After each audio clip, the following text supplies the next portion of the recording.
Ocean Calls. Hello and welcome to Ocean Calls, the podcast making waves on our blue planet. I'm your host, Euronews science reporter Jeremy Wilks. In our previous episodes, we spoke about the surprising changes to marine ecosystems as Greenland melts and the importance of sharks to our oceans. If you haven't listened to those episodes, scroll back and give them a whirl. We have some really fascinating debates there. And this time, we're asking if marine protected areas are working as they should. In theory, these areas allow us to protect the ocean from human activity, conserve nature, and support the local economy. They should be a win-win for everyone.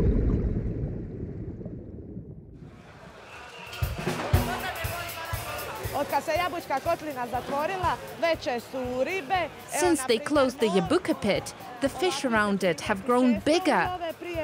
Look at this hake. We're catching big ones like these quite often now. In the past, it was rare.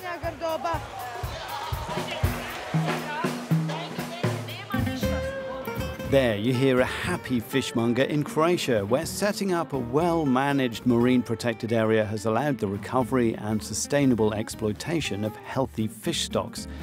But that MPA success story is an exception. Many marine protected areas around Europe are criticised for being so-called paper parks, meaning they exist on a government map, but there's little policing, not enough cash, management resources are lacking, and destructive activities like trawling, which is basically using an enormous net to collect everything that swims, are still allowed. So, are marine protected areas working, and what can we do to improve them? To discuss that question, I'm joined by our two guests. Joachim Claudet, a senior researcher and ocean advisor at French research organisation CNRS. Hello, Joachim. Hello.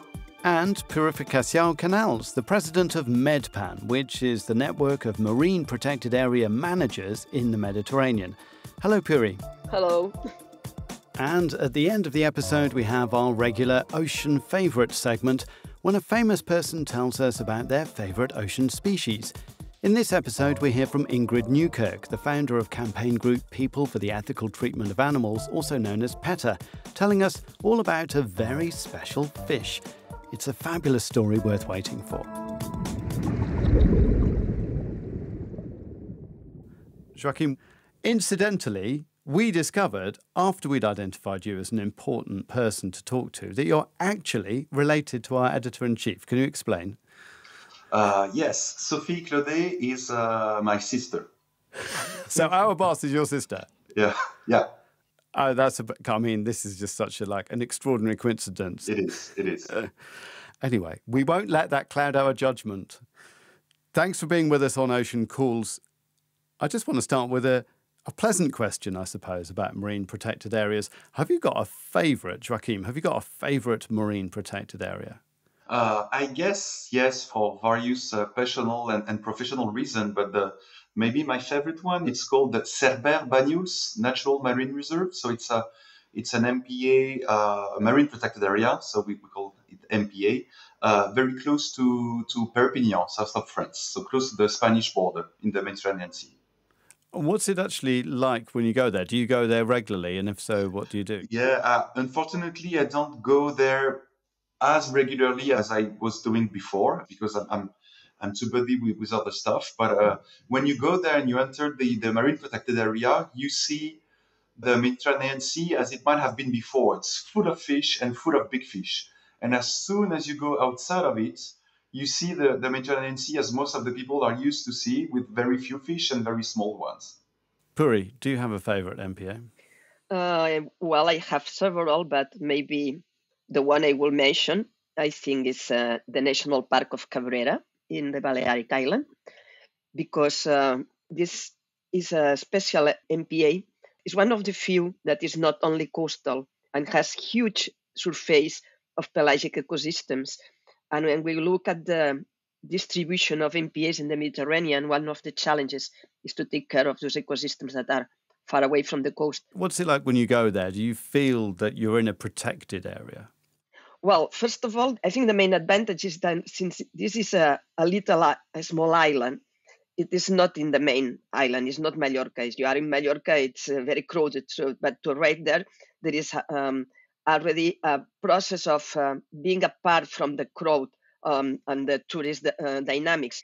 And when you are there, you feel as in the old Mediterranean. It's like the time never passed when you are in the waters. The waters of this area are so transparent that really, when you just go there, it's amazing.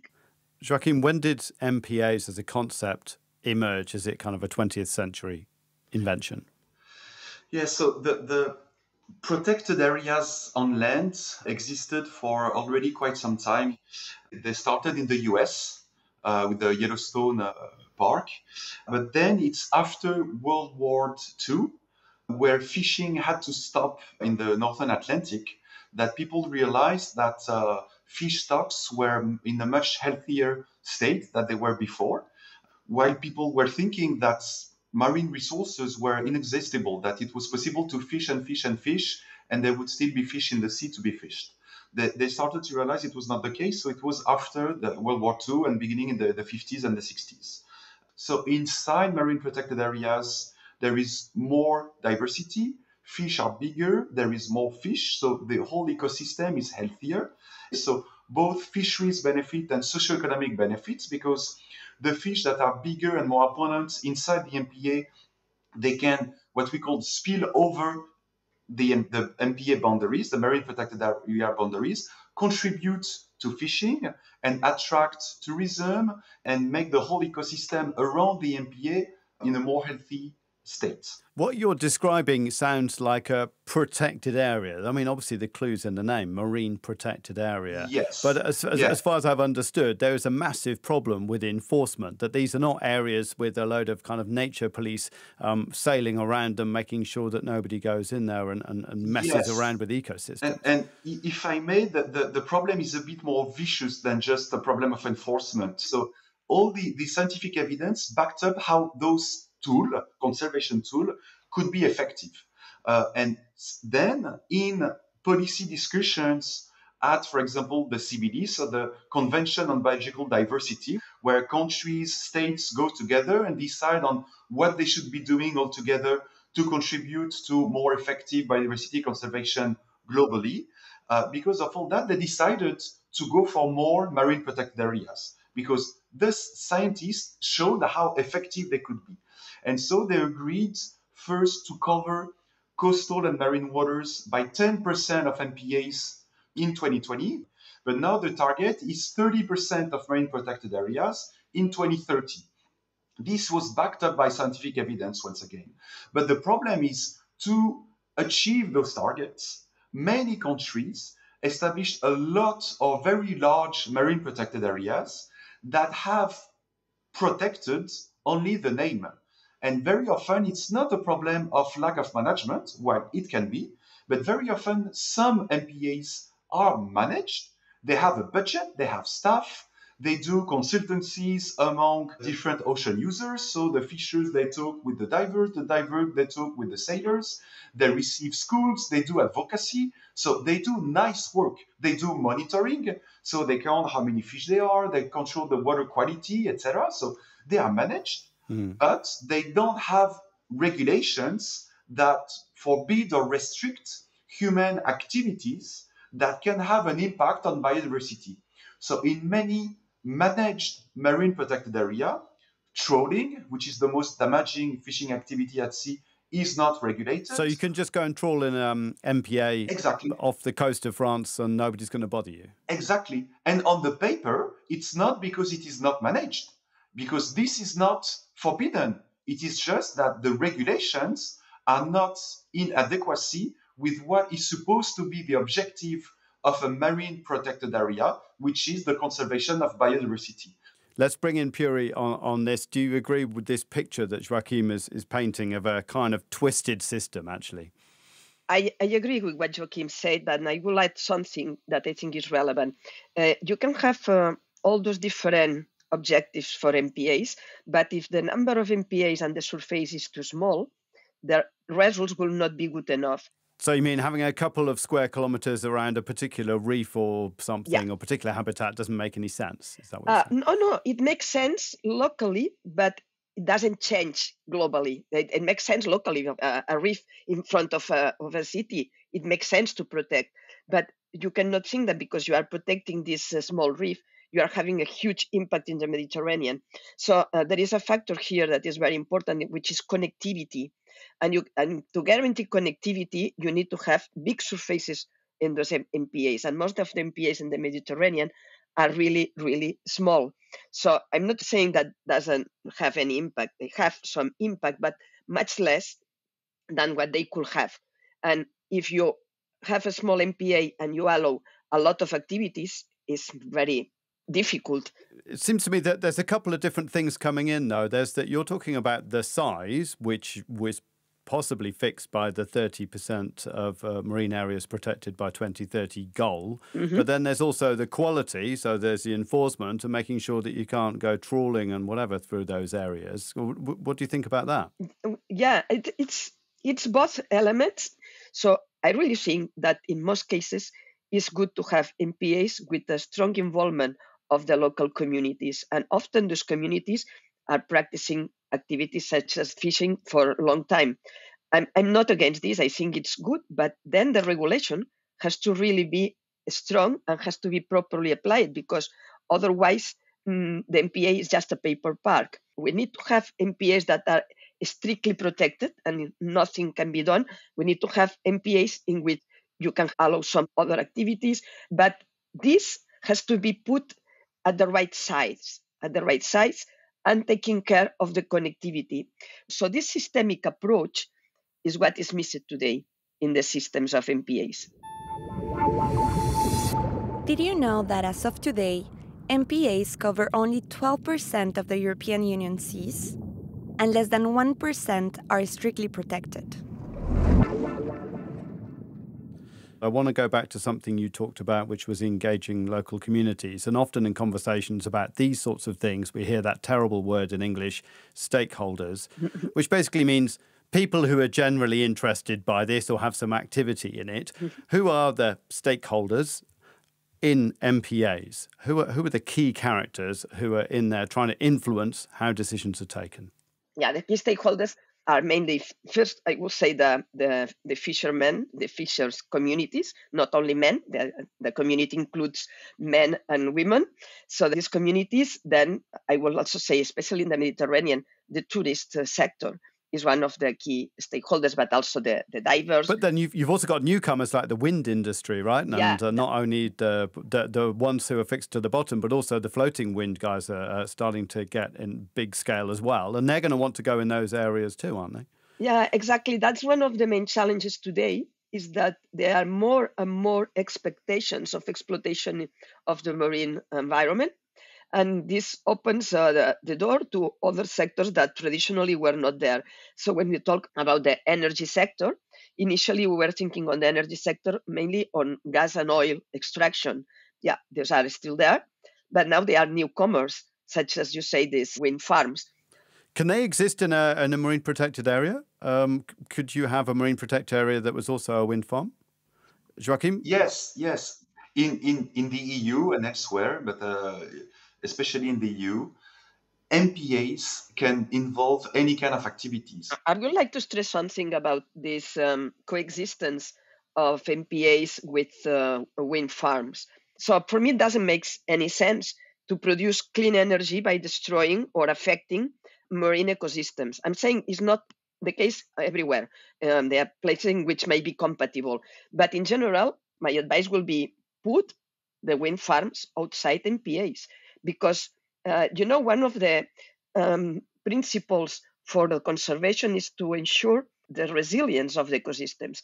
And the resilience is directly related with the reduction of the pressures. If an ecosystem you are adding more and more different pressures, I don't say pollution, bottom trawling, fishing, disturbance by noise, whatever, at the end, the final resilience of those ecosystems is going to be reduced. Even if you consider each of them individually as not very dangerous, when you add all together, And then you have an ecosystem that is not ready to adapt to the new changes that may require. But surely we have to be realistic. I mean, we've only got a certain amount of space, and if we can mix up the use in a sustainable way, surely that's a better way forward. Joachim? Yes, sure. And I fully agree with you that everyone should have its word and everyone should use the ocean, etc. But let me give you a few numbers. So in the Mediterranean Sea, when we count all the marine protected areas, including those that have no management, no regulations, etc., 6% of the Mediterranean Sea is covered by some form of MPA. But when we look at how much restrict fishing, we go down to 0.06%. So in only 0.06% of the Mediterranean Sea, fishing is not allowed. So I believe there is space a little bit to give to marine conservation. Why are the people who say what you're saying, why are you not winning the argument at the moment? Because you sound pretty convincing to me, and your numbers are pretty shocking, actually, as well. Why is that message not getting through? Or do you think it actually is getting through now? Puri? The problem is that we don't look at things in a systemic manner. So that's one of the key problems. And the other one, from my point of view, is that we are reluctant to change. That's a characteristic of the humans. So in general, everything that demands us to change our routines is a big effort. So maybe we need to work in addition of the biological sciences to provide all those arguments that Joachim told. We need to work also with the social sciences and psychologists to understand why are so reluctant to understand the facts, and from those facts, change. Did you know that in March 2023, after decades of negotiation, the UN endorsed an agreement to protect biodiversity on the high seas? The so-called BBNJ Treaty, that's for biodiversity beyond national jurisdiction, is considered the most significant deal of its kind since the Paris Climate Agreement. So, the United Nations has now got this deal, the High Seas Treaty, everybody calls it, to try and protect the oceans. Does this new deal actually have any implications? What are the implications for marine protected areas? Yeah, there are very strong implications because now there is the legal framework soon, because it has just been concluded, it has to be ratified, etc. Once it will be implemented, the treaty, there will be a BBNJ COP, so Conference of the Party. So it gives the legal framework to potentially declare, designate, implement, and actively manage marine protected area in those areas beyond national jurisdiction, which was just not possible before. So in the high seas? In the high seas, exactly. So the treaty in itself doesn't create any marine protected area, but it just gives the tool to create marine protected area. So it will take time, but the high seas are 2/3 of the ocean, half of the planet. So now we can look in more coherence, more comprehensively at the ocean all at once by creating MPAs in those areas. Puri, a lot of environmental and conservation groups were claiming a success with the High Seas Treaty. What's your view on it? Well, I think this treaty could never be approved without a lot of support from the civil society, that's for sure. So first, for me, it's to acknowledge the importance of science. So without the information that the science sector provides, it would have been very difficult to understand the need to do. So this is the first step. And then obviously the pressure of the NGOs and other organisms, but also many countries, the last years, more and more countries have been sensitive, governments, about the importance of establishing this treaty. And do you think they finally think it's a vote winner? We were cynically talking about... I think there are more and more that becomes to understand that this is something to take into consideration. I don't know how deep they understand the process, but they are sensitive and they put in the table as an important topic. I'm wondering, Joachim, what your views are in terms of what the European Commission is doing to try and help marine protected areas, or to kind of rewrite the rules of marine protected areas, or try and promote the protection of biodiversity and important marine areas as well. What are your views on what the Commission is doing well and not so well? I think things changed recently because before that there was not a strong care in what was being done with the tools that were designed at the European level for marine conservation. For example, Natura 2000 sites. Mm-hmm. They were declared as MPAs by countries, but everything was allowed inside them. Very often, there were not even a management plan, etc.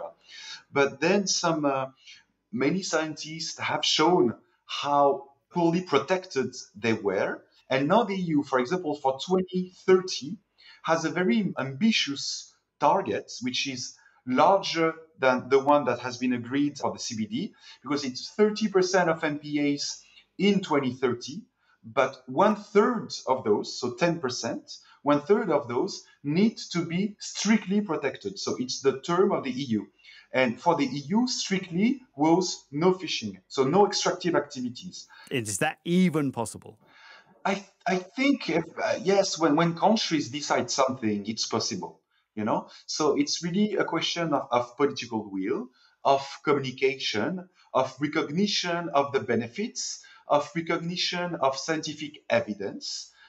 So yes, I believe it is possible. Yeah, this 30% is a great opportunity to integrate the contributions of many people and many sectors.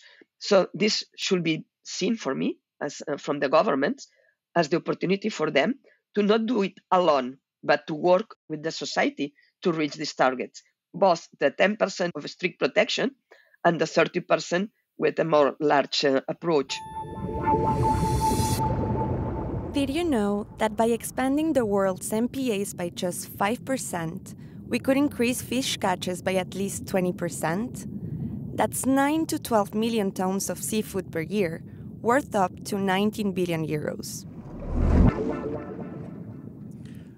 Kind of a fun question, but one that's coming into my mind. If we switch this all around, imagine that I am, I don't know, some kind of fish who's having a rather nice time swimming around in the Mediterranean, and the area that I live in, the habitat I live in, becomes a designated marine protected area, and it becomes one of these 10% of areas that isn't allowed to be fished. What changes? How soon does the environment start to change around me? So within the protected area, it goes very fast, because once a fish is not being fished, it continues to grow larger, because fish, contrary to most animals, they never stop to grow along their age. So if you don't fish a fish, so if you don't kill it, whether even for a good reason, it's good to eat some fish and to live from fishing. But if you don't kill the fish, it grows larger, and larger fish produce many more eggs than small individuals. It is an exponential relationship. So the more bigger fish you have in an area, the more eggs and larvae you have, and the more fish. So it takes from 2 to 3 years to see benefits inside a place where you stop fishing. So it is quite fast. What is interesting is also that if you have more fish or more species able to reproduce, this larvae may move and reach very far away places that will benefit also from the MPA. So that's why it's so important look at the whole system and identify how protecting strategic spaces might benefit the overall region. What does a really good marine protected area look like? Paint a picture for where we'd like to be in 2030. What does a really good result look like? What do really good marine protected areas look like? Are they no-take zones, nature reserves, or are they areas where you've got quite a few different actors operating together? Let's go with you, Puri, first. Yeah, I think a good MPA must have a good zoning that includes all the different aspects of protection, from the very strict protection to the areas in which you can allow the activities of people, obviously regulated. So talking about activity doesn't mean that everyone does what he wants. So that means to create those MPAs, you need to really work with the current situation in the society, motivate people, engage them. So then after the years, you see the benefits. When you have the local society, local community in favor, it's more easy that you're reaching the objectives. Joachim? Yeah, to me, a very good MPA, a marine protected area, is a fully protected area, so a place where no extractive activities can happen. So it is a fully protected area that has been declared and is being managed by fishers themselves. So they realize they take benefit from the MPA outside of it. And this fully protected area should lie in an ocean that is 100% sustainably managed. So that's a smart idea. You give the fishers the responsibility of looking after the MPA. Yeah. Does that happen anywhere? It happens in places, and it is the MPAs that works the best. Yeah. Because the fishers, they are empowered and they perceive the benefit of the MPA, and they became the first defenders of the MPA. And so there is strong incentive for them to forbid poaching from other folks because they benefit from the MPA themselves. I want to say that there are very nice examples of MPAs created and managed by fishermen, and they are really working very well. I'm thinking especially on ones I know in the northwest of Spain, in Galicia, in the Atlantic coast. The MPA of Os Miñarsos was created by the community of fishermen in Lira, a little village in Coruña. And this is really a great example. They are convinced that to protect the resources they need to create an MPA. And I think, as I fully agree with Joachim, this is the first community that needs to be motivated to protect the sea.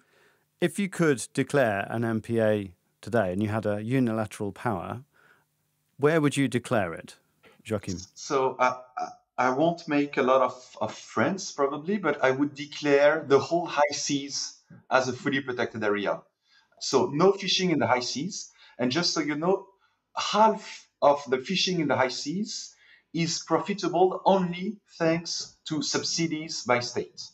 So we don't rely a lot on fishing in the high seas. And I would decide places where fishing and deep seabed mining and other extractive activities are allowed. I would reverse the burden of proof. Yeah, switch the paradigm. Yes, yeah. I imagine that would make you very popular with some people and very unpopular with some other people. But it's a great vision. I like it. Puri?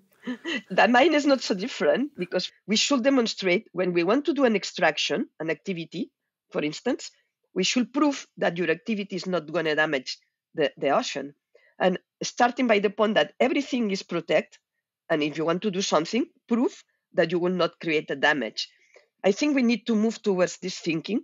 Obviously, this will not happen in 1 year, probably not in 10, but it's important to have this in view, because it's the only way to really reach a sustainable ocean. I hope a lot of powerful people are listening to you, because those were powerful words from both of you. Thank you. It was really fascinating talking about marine protected areas and what they should and shouldn't be. Joachim Claudet from CNRS and Purificació Canals from MedPAN. Thanks for joining us on Ocean Calls. Thanks to you. Thank you. Now, to the part of the podcast where a famous person talks to us about their favourite ocean animal. In this episode, you'll hear from Ingrid Newkirk, the founder of campaign group PETA, which stands for People for the Ethical Treatment of Animals. She's the author of several books, the latest being Animal Kind, which provides fascinating insights into animals as individuals. And she's the subject of the HBO film I Am an Animal. And this is Ingrid Newkirk's story of her ocean favourite. I'm Ingrid Newkirk. I'm the founder of People for the Ethical Treatment of Animals. As for a favourite species, I really don't have one, but I do think the most overlooked ones are the fishes who live in the sea. When I was writing my book, Animal Kind, I had the joy of being able to research and find out much more about so many different kinds of fish. Well, there were many things that struck me during my research, but the wrasse is a fascinating fish. Most people know that the wrasse cleans bigger fish's teeth, and that the big fish actually line up the way we would at a dentist to get their teeth cleaned. But what I hadn't realized is that the wrasse passed what is the gold standard of animal intelligence, the mirror test. A lot of tribal peoples in earlier times who were faced with a mirror didn't know what it was and would attack it. But this little fish mastered it very quickly and would stand, or whatever you call what a fish does in front of a mirror, would float in front of the mirror preening herself, just like Kim Kardashian. So she mastered that, but also she was a cooperative hunter, and she makes wonderful patterns on the ocean floor. Just fascinating fish. I think generally the wrasse fish lives its little life. It's not a very big fish. I mean, it's not astonishing like a shark. It doesn't have wonderful colors like tropical fish. It could be described as a rather boring-looking little fish, really. But like most fish, it communicates, and what we have found is that if you use sensitive underwater microphones, you pick up the sounds of this little fish. Singing, tweeting, chirping, chirping, just like a bird. And of course, they're very protective mothers and fathers. They like to decorate their own nest, if you will, just some weeds and things they shove between them. And they enjoy the ocean currents, which keep them clean from sea lice and such. And they have a life, you know, they talk, they go places. They're not like the poor fish in aquariums. And if you ever go scuba diving or snorkeling, you really do get the feeling you're in other people's worlds, that you don't really have any business being there. And I think people, they feel the ocean is a special place. We're drawn to it. We want to go to the beach. We want to swim. We want to be in it or to watch it or to be in awe of the waves, of everything. And yet people will say to me, I'm doing my part. I'm not using a plastic straw anymore. And I think that's nice.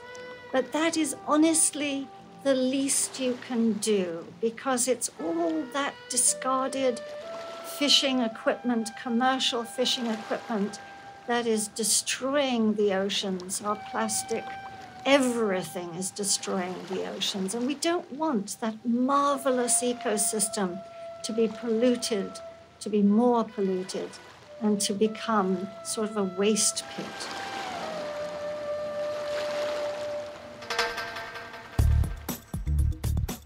My thanks to Ingrid for that wonderful story in which you heard real sounds of a wrasse fish. And a big thank you to Karen de Jong at the Institute of Marine Research in Norway and Karen Bussmann from the University of Bern in Switzerland for those sounds. They were recorded at a nest of a male cork-wing wrasse as part of Karen Bussmann's master's thesis. We've linked to her scientific paper in the show description. Ocean Calls is produced by Euronews for ocean fans around the world.